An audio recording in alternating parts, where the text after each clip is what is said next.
Hello viewers, I'm SP and welcome back to Endless Legend, where today we begin what may well be the final game of Impossible on this of this series. You know, maybe not. Like I said before, it's possible that the AI is going to punish us for our insolence here in the last game, so I guess we'll see. We'll find out what happens. We might get dunked on once or twice. I do not think that the Allayi are like the most powerful faction or anything. It's just that a lot of their mechanics are bent in sort of like those directions that I really like about 4X games. You know, they're very exploration heavy, a lot of quick movement around the map, a lot of knowing what's going on in other people's empires because of it. And also, I think their aesthetics are super cool. Obviously, strong orange in the presentation, always a thumbs up from me, but they're like semi-telekinetic bat moths. There's something, I don't know how to describe exactly what it is that I find so compelling about the floating shapes and everything here, but it just really works for me. So, to survive the horrors of the Dust Wars, the Allayi scattered themselves to the cold places of Auriga. Now that the Guardians have awakened, they are coming together, hoping to save Auriga and rebuild the life they once had. So the Allayi are actually native to the planet, I believe. The Endless did not create the Allayi or bring them here. Beyond that, I don't really remember anything about their plot, so we're going to be discovering that main quest together, I guess. I remember thinking it was cool. So our affinity trait, shifting, doesn't actually do anything by itself. You'll see that this manifests basically in a different way on each unit, but Allayi units have two forms. They're in light form during the summer, and then in dark form during the winter. Broadly speaking, light form units are more survivable, more defensive, while dark form units are less survivable, more offensive. And that manifests in a slightly different way for each one of the units. And they have some, I would say there's the Allayi units are very different from one another. We'll have a look at them when we get into the game proper. Our Dust Eclipse effect gives us +2 movement and +1 action point on all of our units during the eclipse. Obviously, this is super valuable for helping us get to as many ruins as possible during early eclipses, but I don't want to just let that action point thing slide by. That's a big deal. The ability to double engage on weaker armies such that nobody can push you off with retreats and stuff can lead to some very effective bullying, basically. Nobody gets away from the Allayi during the eclipse. They will run you down. So we're probably going to want to play this in a way that's maybe a little bit more aggressive than I usually do.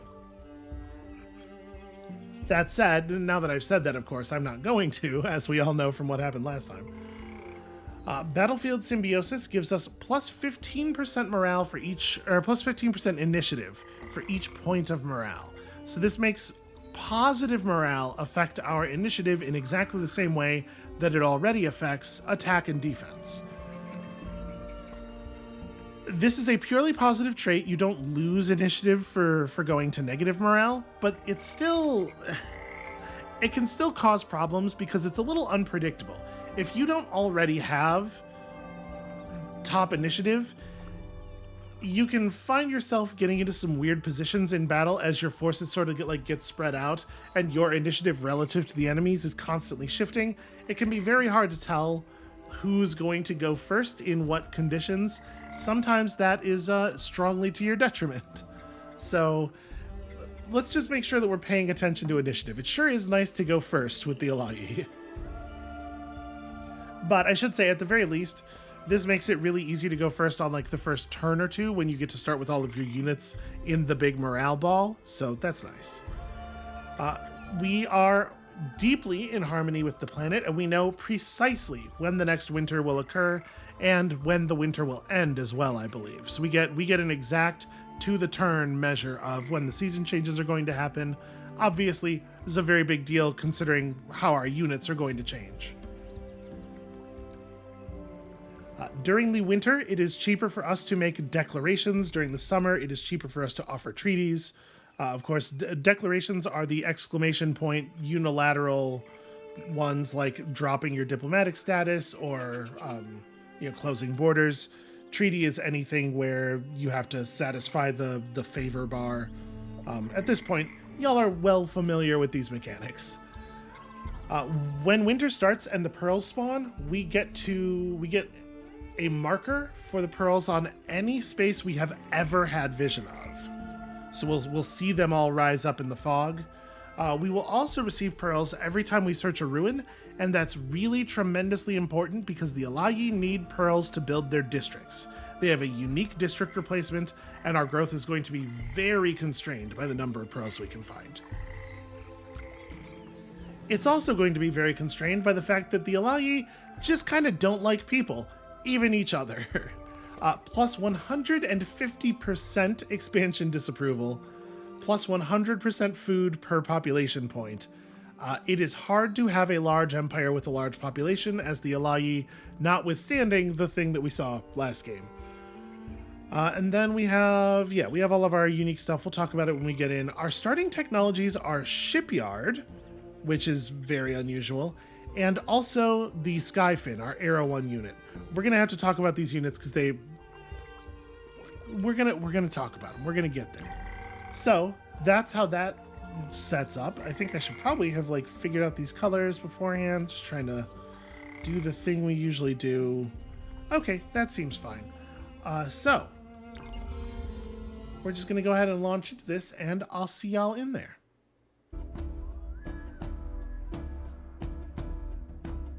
You beings fixed, inflexible, and slow are not true Aurigans, and do not see that she, our mother, as her life ebbs low, shall be delivered by the Allayi. For we, who change, adapt, and persevere, will fight for her survival come what may. So heed these dire warnings most sincere, for ruin comes to those who bar our way. Look at how cool they look. Look at how cool they look. It's a neat thing. I don't know. I don't know exactly what it is that I like about it so much. It's just a neat thing. That is a starting position right there. We have a pink Draken player, Shausisli. Peace and civil and frequency and whatnot. That is a heck of a starting location. Okay. There's a massive tree up there. Yeah, this is good news. So let's talk about our units here before we get going. First of all, Settler. The Allayi Settler is a cavalry unit, base 6 movement. Pretty much a normal settler in other ways, but obviously that's extremely valuable. Also worth noting, it has the shifter nature trait. Every single shifter military unit, every single Allayi military unit has this. Also, did you notice that apparently the Allayi are the narrator in Humankind? I had forgotten that it's the same voice. Shifter nature. All Allayi military units have this trait. When in light form, extra defense, extra health regen, dramatically reduced military upkeep. Very important to remember. In dark form, you lose all that stuff, but you get plus 20% attack and immunity to the movement and vision reductions of winter, and then on top of that, extra vision range and movement on top of your base values. So winter starts, everybody else gets slower and sees less. Your units get faster and see further. Obviously, this is a huge advantage in making war. Then we have our basic military unit here, a cavalry, sort of a heavy cavalry kind of thing. You can see not a ton of attack, not a ton of damage. 41 defense, though, pretty tough for a unit that is this fast. You have your shifter nature, of course, and then each non-settler Allayi unit has an additional shifting trait that determines seasonal change here. For the Seeker, of course, it is a charge-based skill. So when the Seeker hits an enemy, it applies a debuff. In light form, it is a debuff to the enemy's attack, and the amount of the debuff scales based on the amount that you moved before swinging. And in dark form, it is a debuff to defense instead. Obviously, very powerful stuff in dark form. This unit is one-handed sword or spear, so, you know, not a ton of offensive potential. Pretty good anti-cavalry cavalry, though. And then we have the Skyfin. So the Skyfin is our Arrow 1 military unit. We already have this tech, but it's a pretty weird one. Let's note here, Seeker, base cost 98 industry. For the Skyfin, base cost 274 industry and also 15 pearls. We will not be building a tremendous number of Skyfins, and they will never be like a core part of our army. But that's not really what they're for. So first of all, they're a support unit, so of course they can target friendly units to give them buffs in addition to just doing damage. You might notice 8 speed right off the bat, actually kind of a lot of health, quite a bit of health for an early game unit, quite a bit of defense, attack and damage, not exactly stellar. This is really more of a map support unit, like a scout and stuff. They can do stuff in combat, but you mostly don't want them to fight, and you'll find that it's very easy to avoid combat with the Skyfin most of the time. They're a flying unit as well. Yeah, it says here. So 8 movement and flying basically lets you get wherever you want to get, whenever you want to get there. They have Auriga Affinity 2, which means they pick up more pearls when picking up pearls from the map. They also get XP whenever they move over a pearl cluster. Our starting hero also has this trait, so we're definitely going to prefer to do this stuff with the hero, but the Skyfin and the hero will be far apart. There will be lots of pearls for both of them. Takes no damage from lava flows. You know, it's flying. It flies over the lava flows. The Skyfin is one with Auriga, which first of all means it will never be attacked by roaming neutrals. If your Skyfin gets attacked by something that looks like a roaming neutral army, something else is going on. That's privateers or something like that. This also gives you the army action Aspirate. So you can hover a Skyfin over a resource deposit, strategic or luxury, and the Skyfin will gather resources from the deposit and send them home, of course.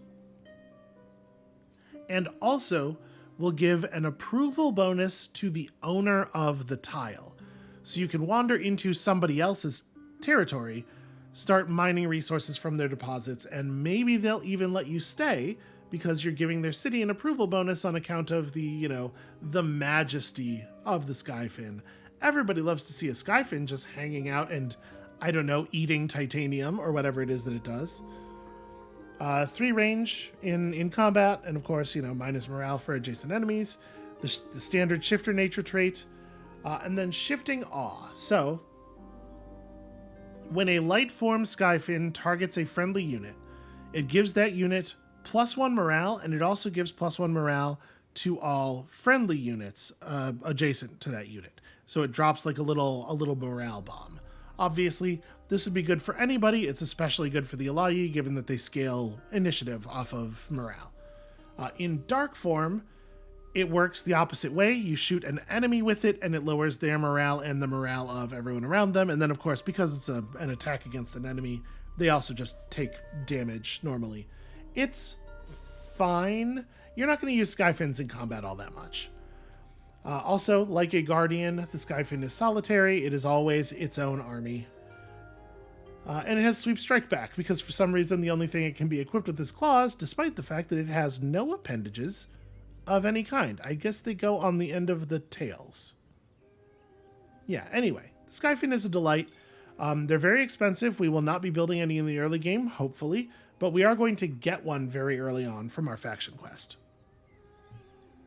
And I do remember the beginning of the Allayi faction quest. So let's have a quick look at our legendary deeds. Be the first to destroy at least 10 armies. Very unlikely that we're going to get Visionary Leader. And be the first to hold at least 30 units of 1 luxury to get 130 emeralds. Okay, so we're probably not getting either of these.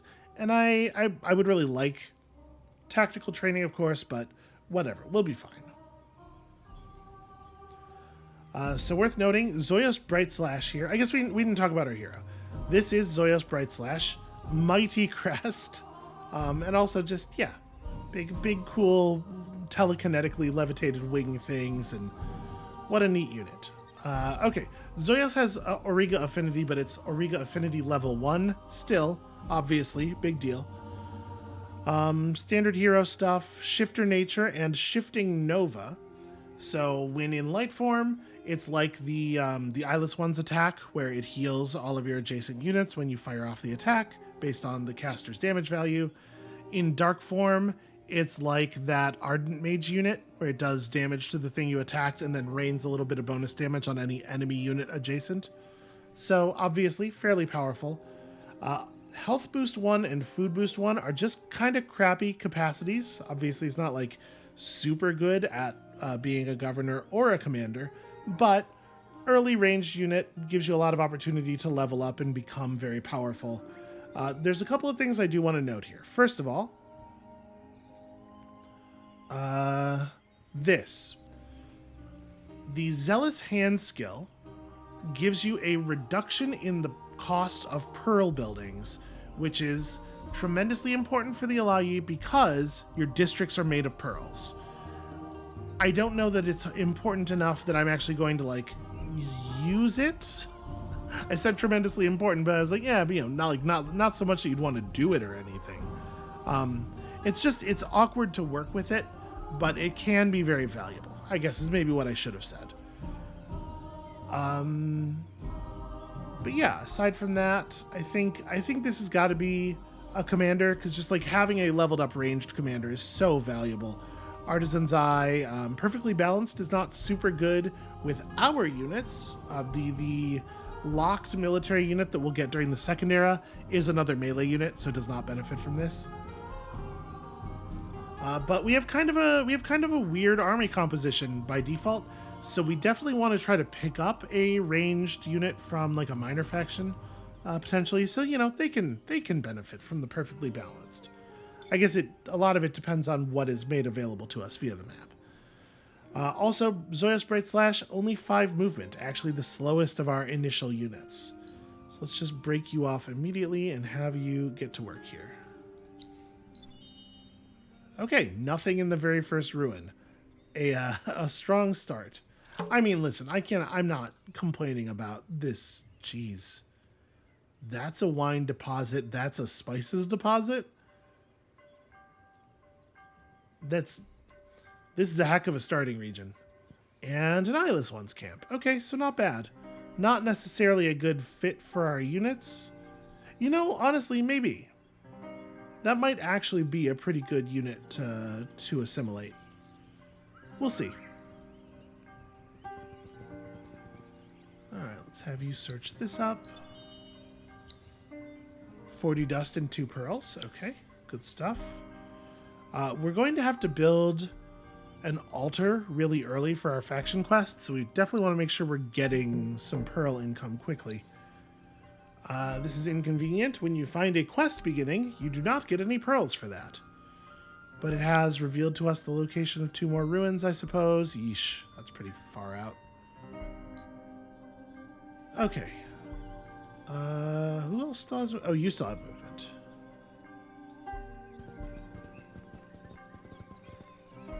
Yeah, that seems to confirm what we already suspected, which is that it is best to put down in this region we started in. Now, which tile exactly is an interesting question. Obviously, if we do it here, we have no dust income no matter how we do this. That's fine. That's something we can live with. It's got to be here, right? So that you can expand out and grab the tree. Yeah, it's got to be. And we have 20 bonus approval from the Mycordia and the Wizard Stones. Yeah, this seems absolutely right. What an open.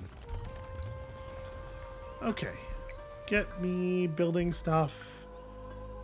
Remember, our population's really expensive. It takes a lot of food to increase it, but obviously tremendously important. Oh, we should talk about our unique district replacement. So the Garth of the Allayi is a pretty good district overall. Worth noting, it creates 2 influence even when not even when it's just level 1, which is a big deal. But I believe it is the case that not only do they cost pearls, but each successive one in a city costs more pearls than the previous one did. So expansion is going to be kind of a nightmare. We're going to be very, very hungry for pearls. And we probably want to pick up... Yeah, let's get Language Square. All right. Feeling really good about that start. Endless Legend just, it kind of tends to produce big juicy starts, in my experience. Obviously, you're watching my experience. You know what's up. When Auriga brings forth her fruit in winter, it will be a sign that once again our time has come. The Epistle, page 4. So the burden and the glory fall to me. We have taken the return of the Guardians as a signal. From the forests and mountains we come together to rebuild our culture. In my hands sits the waxed and oiled leather pouch, black with age, that contains the Epistle of Vros Greyspire and the Eucologion, the Ways of Prayer. Through all the silent years we have guarded these scrolls, handing them down from father to son, waiting for the moment when we could once again serve our role as sentinels of Mother Auriga. We are together except for the flying skyfin, the symbol of our power and freedom. With its strength, we can reclaim our place by her side. These pearls, the winter fruit of the Epistle, signal our resurgence. We will harvest them and use them to build an altar to Auriga. As we do her bidding, we will grow our own strength. So our people have been scattered to a sort of like hidden nomadic life for many centuries, but we're all coming back together, and of course the best way to unite everyone is the majestic, beautiful beacon that is the Skyfins. There is a Skyfin in that ruin right there. Let's go get it. Bam! Easy. Now we got to build an altar for which we will receive 15 glass steel. Okay. Have we seen any... We have not seen any strategic deposits just yet. Okay. Ah, there's some titanium. So we got ourselves a Skyfin right away. Obviously, pretty powerful stuff in terms of just scouting potential. Also, the Skyfin can meet and speak to a lot of minor factions very quickly.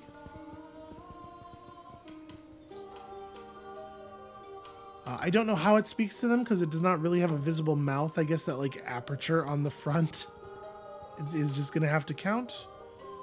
All right, we'll end our turn here. 8 movement and flying. You basically just get to go wherever you want to go.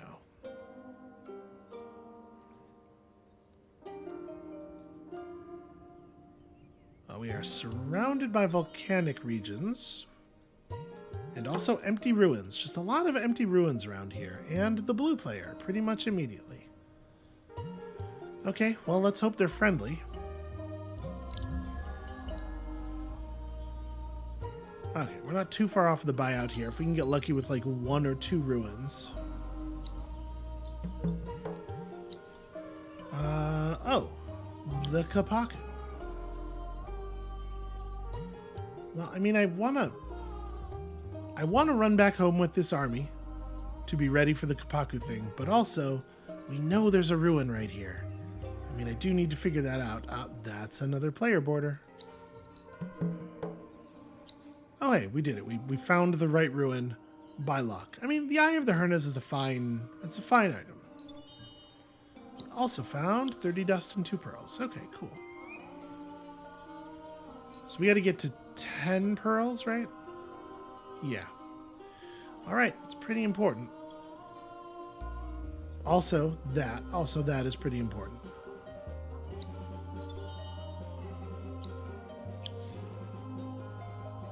That's a shame. Black earth on volcanic soil. I mean, it's a very high value tile for any Kapaku player who happens to be nearby.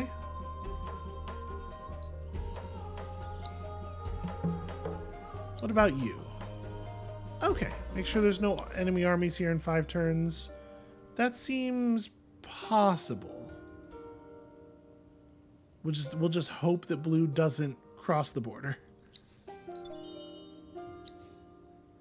Ooh, 10 wine. Okay. So I do know that there is, after we build the altar, we're going to have to get the Empire to fervent for a little while. I don't remember if it has to be held there or what, but obviously wine will be tremendously helpful on that front. The Magte. Okay, well, we're not going to hang out.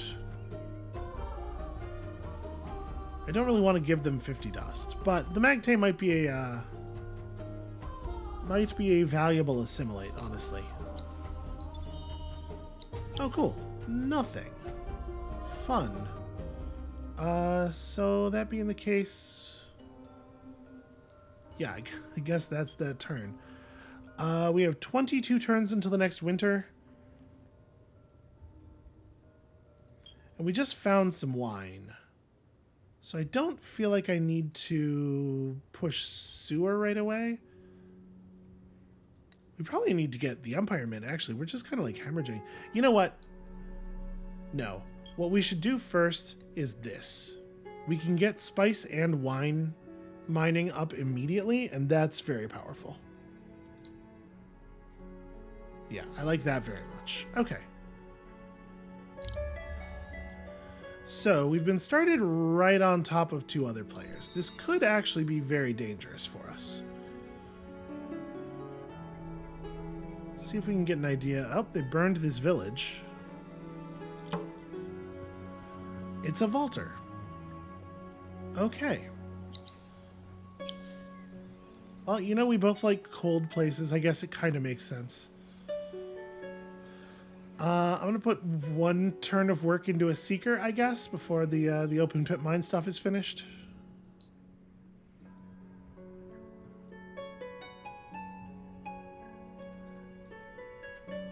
Okay, so we have a lot of anomalies around here.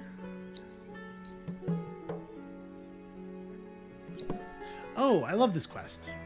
Roaming the wilds of Auriga from frozen tundras to dense woodlands, the boss have a history of being formidable scouts and messengers. They possess the necessary traits of great stamina, an eye for danger, and mastery of diverse terrains. Several of their most famous have earned much acclaim for their race by dedicating their lives to carrying messengers for the great empires. Today, they wish you to lead one of these messengers in spreading the word about a terrible disease, the Red Egg, that is in danger of killing thousands. Minor factions in the surrounding regions must be warned. So we have to take this centaur unit we've just been given and visit 3 villages very quickly. Let's pin that. So where are the villages? Okay, all the way on the west tip of the continent. This other one that's on a different landmass. And then also the other... Okay. The other boss village. You would think they would know already, but that works. Okay, got him. 1 of 3. It's a good thing that we started with... what do you call it? We started with Shipyard, because otherwise it looks like this one might not be doable. Yeah, that is definitely Sparkles. Oh, hey, I found those Kapaku. That's just beautiful. That's so beautiful. All right, maybe don't get jumped by the golems right away. I might have to race back to town, though, to fight them.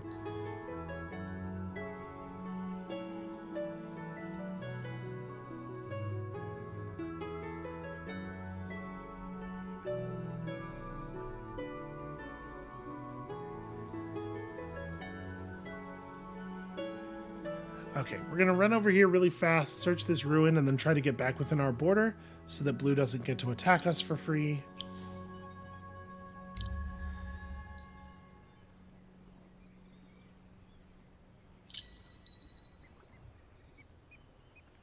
And it would be super cool if this contained at least 2 pearls. It contains a quest. Okay. Did I just not... Had I not given you a move order? I thought I had. Well, whatever. We will outrun these golems pretty easily here.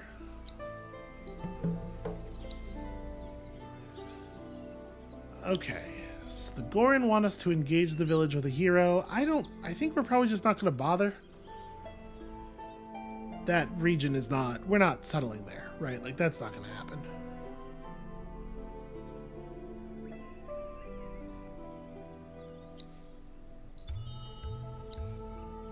Okay, there's the 2 pearls that we need. So, really, I think we gotta get a lot of stuff built here pretty quickly.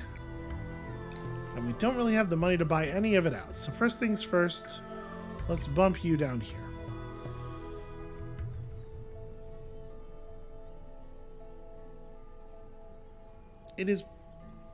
We're not gonna need the wine all that badly until after we finish the altar anyway. Yeah, I think we have to make this our main focus.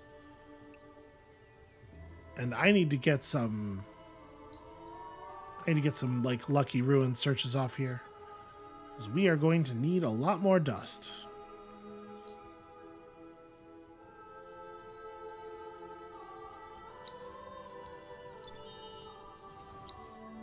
Well, all right, it's a start.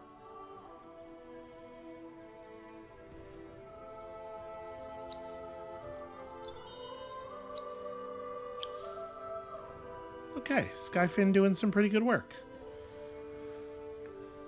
Alright, so we need to go way west. Well, basically through Brown's territory. I'm going to send this unit around to the south of Brown, I think. We can get a lot more information this way. Colonize the region of Taldreen. That seems unlikely. Interesting, though, that this is also a Bose region. So this region has 3 villages. It would be pretty easy to get your assimilation bonus with these guys pretty high, and that is a food assimilation bonus. It's a good one. I mean, do I want Empire Mint even? Because, like, the thing is, I'm not going to be we have our build queue occupied for quite some time. Maybe we should take pillage and just, like, threaten the stuff that Brown and Blue have? Well, the thing about that is, I don't necessarily know that we could survive much of a military conflict at this point. Like, Seekers are not actually all that great at fighting. Let's pull this. We're gonna need this eventually anyway. We may as well grab it now. We'll figure stuff out here.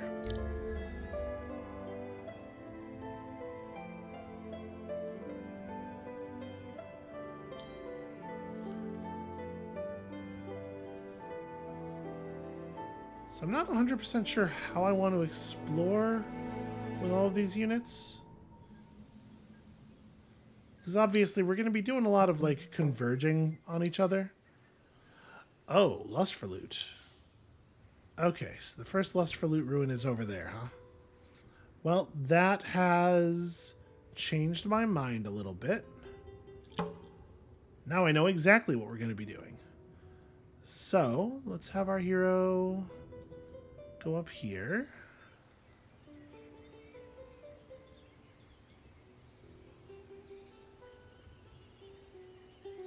Alright, and then we'll just snap to...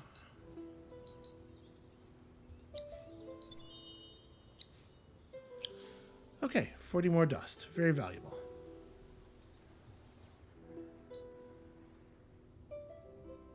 You have successfully hid from Blue. We just have to kind of hope that they don't end up across the border into Zikor. We're gonna come into conflict with Blue over land very quickly if there isn't land to the east of them, and we have no way of knowing whether there is or not. But, like, I really don't want them settling into us all that aggressively. Also, I think this is a little bit silly. A skyfin can fly, but it certainly can't just like fly over the ocean. So it has to load itself up into a boat. Okay, Zoltan quest starting out nice and early here. We might be able to make some early headway on that. Boy, it seems like the landmass we're on with 2 other players is not very large. I have some concerns about this.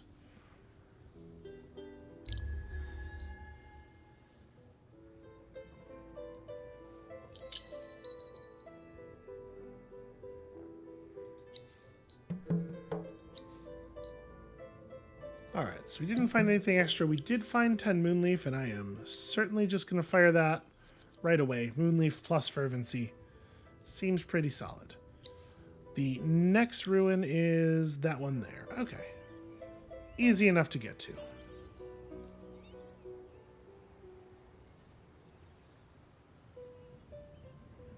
Now we're close enough that those golems may make a move for us here. So we're going to want to be watching that army at the beginning of the turn.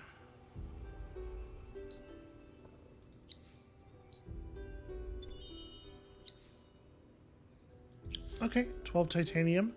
I mean, if we could get the early stages of the Zoltan quest to fire without it really disrupting things, like there's a lot of rewards you earn pretty quickly for that.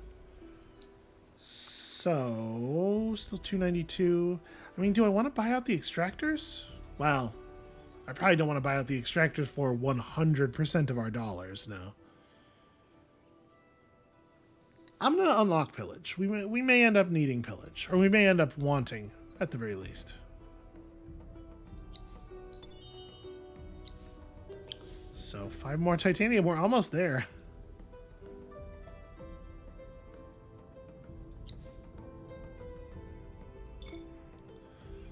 All right. We are going to do our best to meet Brown.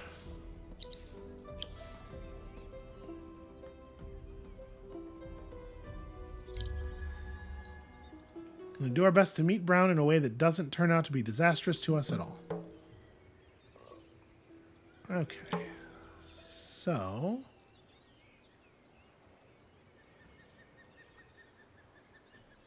1, 2, 3, 4. They actually are still potentially threatening to get in range of us. Okay, this happened. Great news. So, I mean...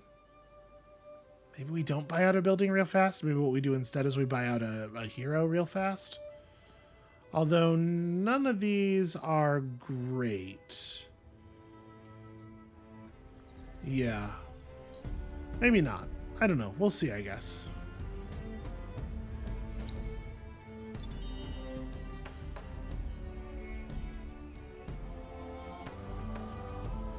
We are really killing it on the not getting anything out of our ruins tip. Is there by any chance a fortress around here that would like to give me a really easy job?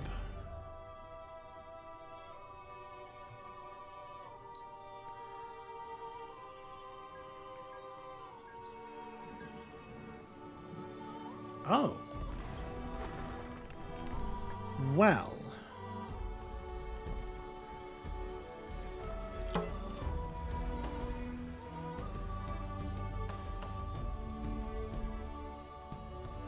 That does ease the pressure a little bit, doesn't it?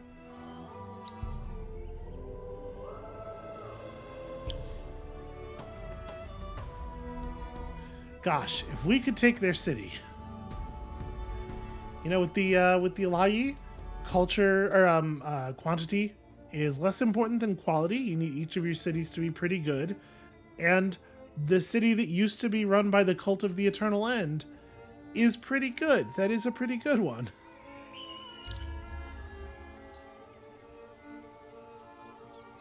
Also, you know, Lust for Loot. Lust for Loot also pretty good. 5 titanium and a pearl, so that is enough titanium. And here's some more on top of it. Okay, the next ruin is only over there. Not even hard to reach.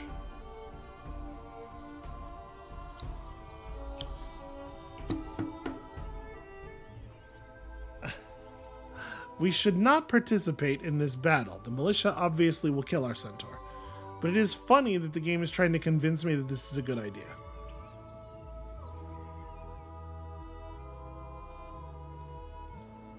These preachers are spiteful jerks. And now our unit's going to be all screwed up because we can't heal over here.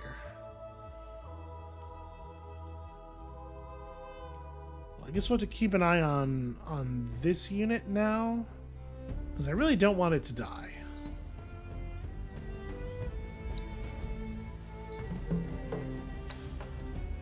Come back with an army that contains a minimum of 3 minor faction units. You know, the spices are an awfully good reward, but I suspect that one's not happening.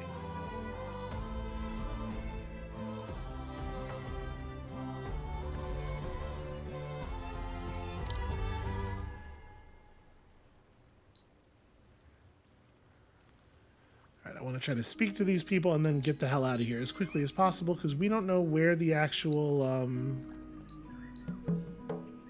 we don't know where the real cult army is. It could be around here somewhere. Okay. So, huzzah! Lick cast a careful eye over the supplies, stern face, etc. 150 dust, hooray. Investigate 2 more ruins on land with a hero-led army? Why, yes. Yes, I think I will. Herna's settlements are often crowded, noisy affairs, with the lively inhabitants compensating for their dreary surroundings. This village is different, the place empty, the few Hernas despondent, as many of the clan were killed in a landslide during their last migration. Okay, so assign 2 units permanently to the Herna's village. That seems unlikely to occur. And the Magte village got burned down. I mean, you know, these things happen.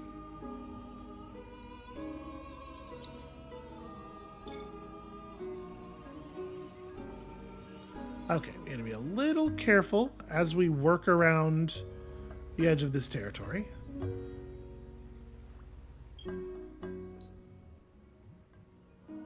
So at some point, a whole bunch of extra heroes are going to show up, and I'm wondering if we can probably afford to just rush this, because I do want to get our faction quest rolling. Oh, they didn't just burn the village, they also settled the region. Well, I think I'm fine with that. I don't think that's a big deal.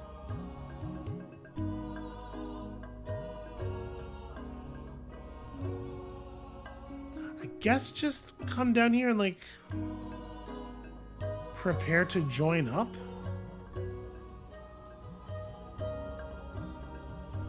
And now that we have all of the things that we can get any advantage of without, or any advantage out of without being in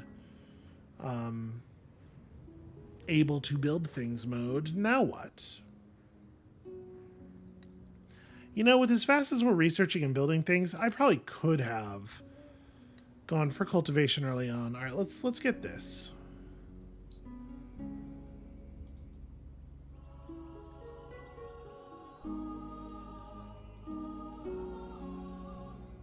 Well, hello. Activate 2 wine boosters. Well, okay. Yeah, I'll do that. So they'll give us the palliative prow, which is a very powerful thing, and also obviously control the fortress. It will not take us very long to fire that second wine booster. So we just gotta find what else is going on in this region before then. Yeah, so it's gonna be totally safe for us to settle westward. That said, taking Sulin is probably a pretty good idea. Like, I know it's awkward for us since we really want to be in high food surroundings, but it does have a spice extractor at the very least, and it would make it very hard for Blue. Like, Blue would have to settle slowly around us to Gadanak. Like, we would be able to lock Blue up pretty easily. That's going to lead to conflict, but a conflict where the enemy starts starved is probably one that's going to run in our favor, right?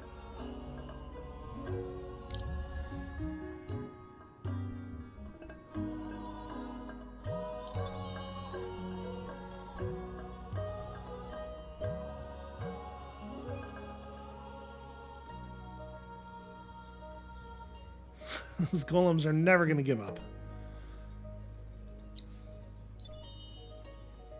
Nothing. Fun. We've found a lot of empty ruins. Okay, this tribe doesn't even want to talk to me. Alright, so we did this. 15 glass steel, and that's enough resources to build wonders if we wanted to try. I mean, we gotta finish our mill foundry first, obviously. We are ready to step out and make our place in this world. We shall be the guardians, protectors, and champions of Mother Auriga. And when she beheld the light and the veil, Auriga brought us forth, the chosen, who lived within both worlds and changed between them, and she called us the Allayi. God, cool art. Now that our altar has been founded and our faith renewed, we shall begin to impose the will of Auriga. Though our cause is just and we are her chosen, we will still remain humble. There is much to learn, and with knowledge comes strength. Strength and knowledge will both be necessary if we are to defeat the tools and lackeys of the profaners and save Mother Auriga. We do not fear conflict, rather we will revel in the test of our faith. And those who dare to challenge us will understand why the wolves live in fear of the shepherds. Auriga needs us. We must grow in power and wealth, reach a fervent level of approval, so obviously this will finish automatically at the beginning of the next turn, and then we can start building out. Okay, that Herna village got converted or something.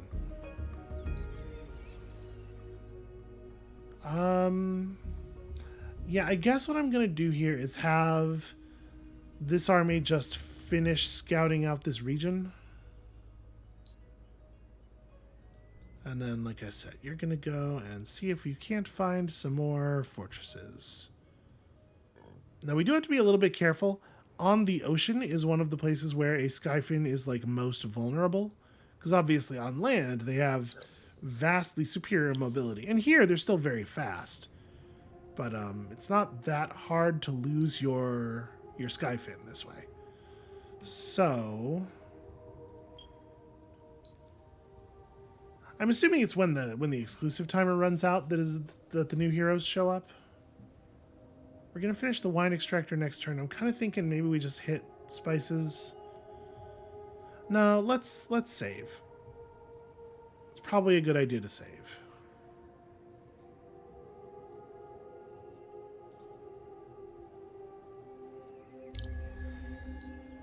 All right, we're gonna get this search done, and then we're gonna get the heck out of here. God, they're already finishing their third district. It's turn 12. Alright, search. We gotta go this way. Wow, those are some remarkably close together ruins for this.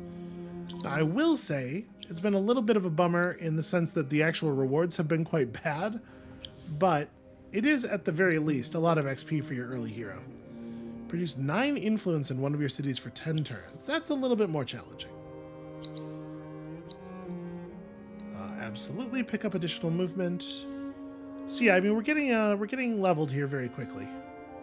And it looks like I was wrong. We won't actually have to swim to get over to that village, but I wonder if swimming is... No, probably not. It is probably not the fastest way to do this.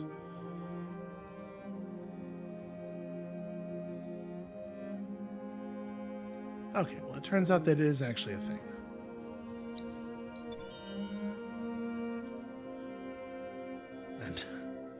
And there's the golems. Okay, even more glass steel.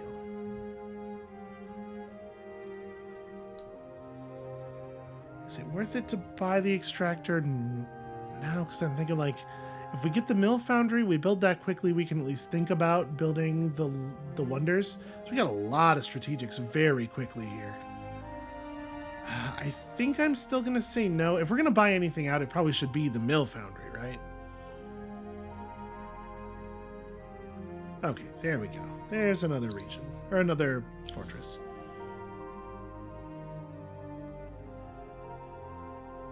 Do I want to run that way? Maybe I want to run more like north. Yeah, let's do that. Okay. Make sure we hit this button so that my units don't just get consumed by the cult. And we can drag the golems back toward town.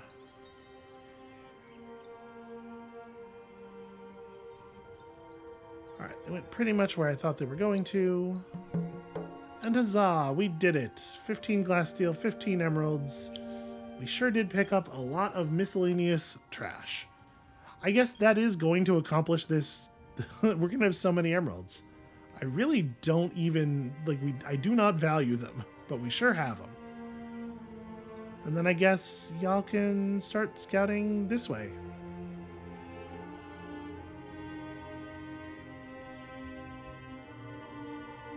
So I can't pillage.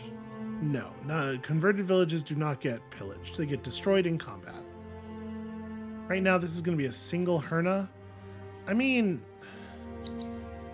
I hate to just be a jerk for no reason, but it does feel like we should probably not let them just have converted villages, right? All right, I am going to do this. We're gonna rush this out, and we are going to be capable of doing some wonderful, wonderful building. You're gonna continue running home. And I think I am going to attack here. Pretty sure they're not going to have meaningful reinforcements. Yeah, preachers. They probably won't even bring the preachers in, would be my guess. So you have 3 move and 3 range. 1, 2, 3. 1, 2, 3. Okay.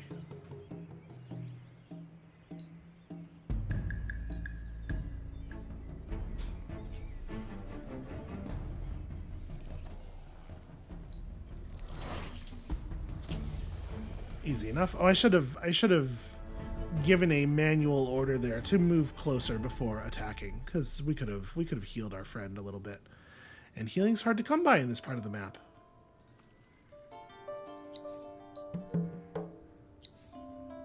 Gee, okay. 5 other fortresses. You got it. I'll try. Is that going to be... It looks like that might be it for fortresses in this region. There's not enough room up there. There could be space down here. We don't know how big this region is. It is not looking to me, though, like we're going to get an easy ocean region out of it, because it's going to take a while to land this quest.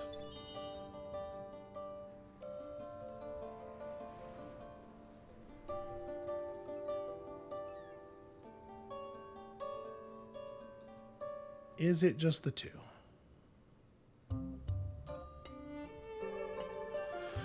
It might well be. Nope, it is not. Okay. This is, yep, got our super augmented extractors. Also, so many emeralds. The number of emeralds, it's wild over here. Yep, you have orders keyed in for that. We get to finish our marathon quest. I don't think it's necessarily super valuable to do so, but we did warn everybody. Return to the village for dust and pacification. You know what? It is valuable. It gets us the spice booster running earlier. Although I guess I'm considering building a settler, so we may not even get much value out of that. But whatever. It's good to have it running.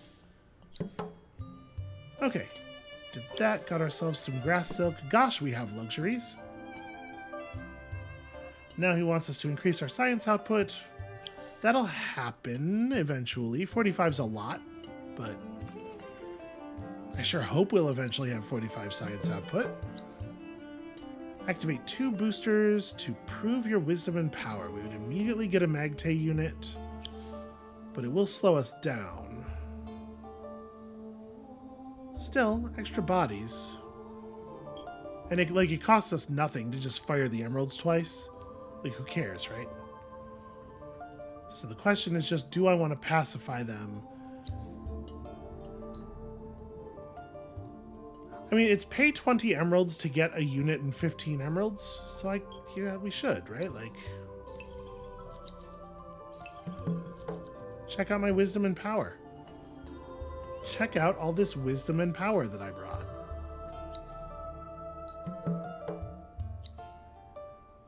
Okay. There's some spooky monsters in the ruins over there. I mean, I'm going to merge you up for now. This does slow down the army by a turn. No, actually it doesn't. Oh, no, it does, right. Bright Slash has 7 move. So yeah, this does slow down the army by a point, but it's fine. Okay, they don't want to negotiate, that's fine. So, you can see what I'm talking about just like getting to be everywhere and see everywhere and know everything, and I do love that very much.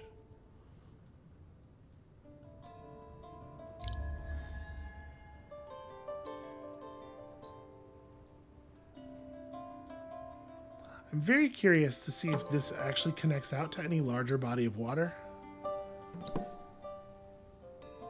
Give us 50 dust.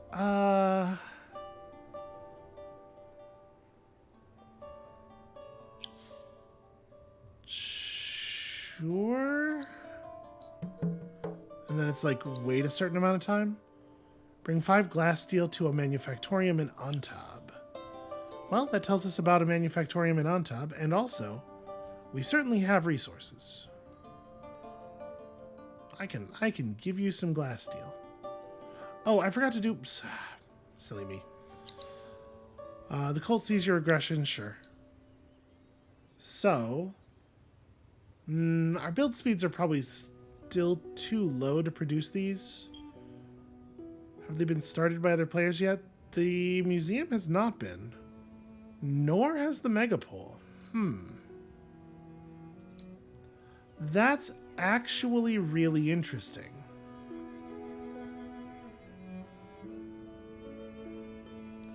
I think we're at a kind of a fascinating crossroads here. Which is to say, you can all hear it in my voice. This is probably where we're going to call it. Let's finish out the moves of the rest of our units real fast. But we may end the episode there. Okay, you're already pacified. We're getting a pretty good sense of the edges of this continent. Oh, hey, cool. It's a nice thing to just find in a ruin.